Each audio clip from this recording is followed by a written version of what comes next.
Assalamualaikum warahmatullahi wabarakatuh. Salam sehat bersama Donatur Indonesia. Penyakit stroke adalah penyakit yang terjadi ketika pasokan darah menuju otak terganggu atau sama sekali berkurang, sehingga jaringan otak kekurangan oksigen dan nutrisi. Dalam beberapa menit, sel-sel otak mulai mati. Penyakit ini merupakan kondisi yang dapat mengancam hidup seseorang dan dapat menimbulkan kerusakan permanen. Ada 3 jenis kondisi. 1. Stroke iskemik.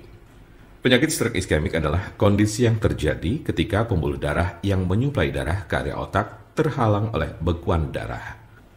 Jenis penyakit ini bertanggung jawab atas 87% dari total kasus penyakit ini. Bekuan darah sering diakibatkan oleh aterosklerosis yang merupakan pengumpulan timbunan lemak di lapisan dalam pembuluh darah. Sebagian dari timbunan lemak ini bisa lepas dan memblokir aliran darah di otak Anda.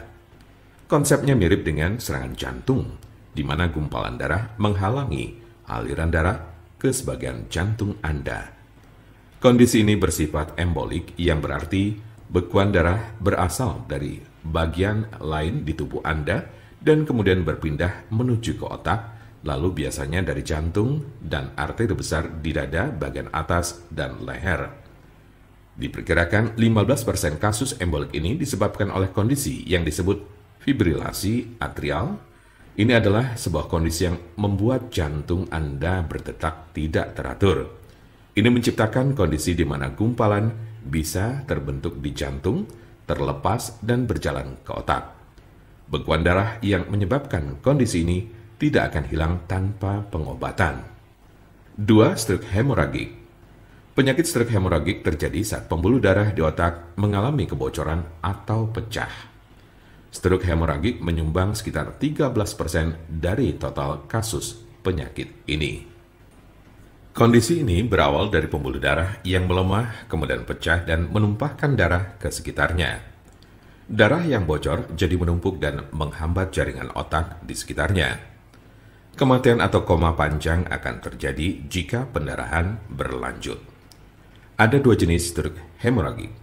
Pertama adalah aneurisma yang menyebabkan sebagian pembuluh darah melemah hingga mengembang layaknya balon dan kadang pecah.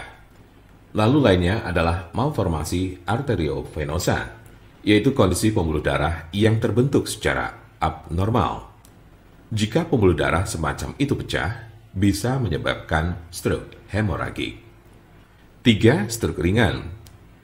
Transient ischemic attack atau TIA, atau sering disebut stroke ringan, adalah kekurangan darah pada sistem saraf yang berlangsung singkat, biasanya kurang dari 24 jam atau bahkan hanya dalam beberapa menit.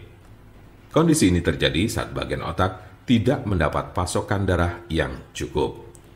Anda memiliki resiko stroke ringan yang lebih tinggi apabila Anda pernah mengalami transient ischemic attack.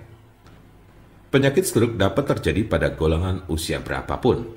Anda dapat meminimalisir terkena penyakit ini dengan mengurangi faktor-faktor risiko. Pengobatan penyakit stroke di rumah. Apa saja perubahan gaya hidup atau obat stroke yang bisa dilakukan di rumah? Berikut adalah gaya hidup dan perawatan obat stroke di rumah yang dapat membantu Anda mengatasi penyakit stroke. 1. Berhenti merokok. 2. Minumlah obat-obatan yang diberikan oleh dokter Anda. 3. Olahraga sesuai dengan petunjuk dokter Anda. 4. Makanlah makanan yang mengandung sedikit lemak dan kurangi meminum minuman beralkohol minimal 1 kali sehari. 5. Kendalikan tekanan darah, tingkat kolesterol, dan diabetes Anda. Jika Anda, saudara, atau teman ada yang terkena penyakit stroke sedang mencari pengobatan alternatif dengan obat herbal, saya pastikan Anda berada di tempat yang tepat. Karena insya Allah, dengan izin Allah SWT, kami mempunyai solusinya. Silakan hubungi nomor kami di 081 329 878 999 atau bisa juga melalui WhatsApp di nomor yang sama, yaitu 081 329 878 999. Jangan lupa like, share, dan subscribe untuk mendapatkan informasi seputar kesehatan lainnya. Terima kasih, semoga dapat bermanfaat. Wassalamualaikum warahmatullahi wabarakatuh.